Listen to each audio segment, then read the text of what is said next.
Margaret Sanger was born on September 14th, 1879, in Corning, New York, to Irish immigrant parents Michael and Anne Higgins.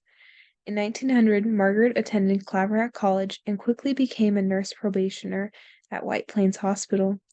Margaret's inspiration to become a nurse came in large part due to her mother's complications with childbirth and a total of 7 miscarriages. Aside from Sanger's work as a nurse, however, she would become a well-known promoter of public health as she supported family planning and the legalization of birth control. She truly was a conceiver of change.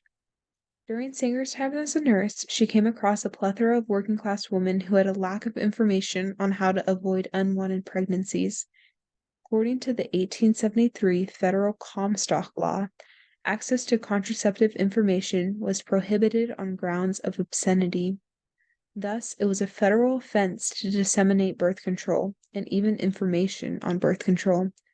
Sanger later summed up her experiences working in the field by retelling a story about a woman she named Sadie Sachs. Sachs begged an attending doctor for information on how to prevent unwanted pregnancies. She was told that her only option was to remain abstinent. A few months later, Sanger was called back to the house of Sadie, who died a few hours later from yet another self-induced abortion. Sanger would end the story by saying, "I threw my nursing bag in the corner and announced that I would never take another case until I had made it possible for working women in America to have the knowledge to control birth."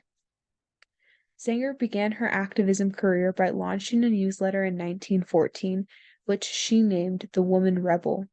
Through this newsletter, Sanger promoted and popularized the term birth control as a more candid alternative to euphemisms such as family limitation.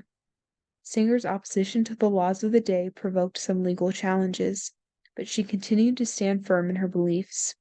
Sanger would go on to author other papers and books, such as a book titled What Every Girl Should Know, which helped women better understand puberty and their own reproductive organs. In 1929, Sanger formed the National Committee on Federal Legislation for Birth Control to lobby for legislation that would overturn restrictions on contraception. This led to a 1936 court case that overturned a provision which prohibited physicians from obtaining contraceptives for their patients. Later, in 1948, Sanger helped found the International Planned Parenthood Foundation, which has since become the world's largest non-governmental international women's health, family planning, and birth control organization. Planned Parenthood helped fund research for the first birth control pill, which was FDA approved on June 23, 1960.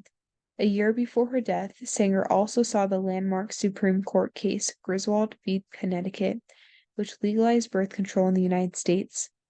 Sanger's contribution to the access to birth control and reproductive rights has greatly impacted the field of public health.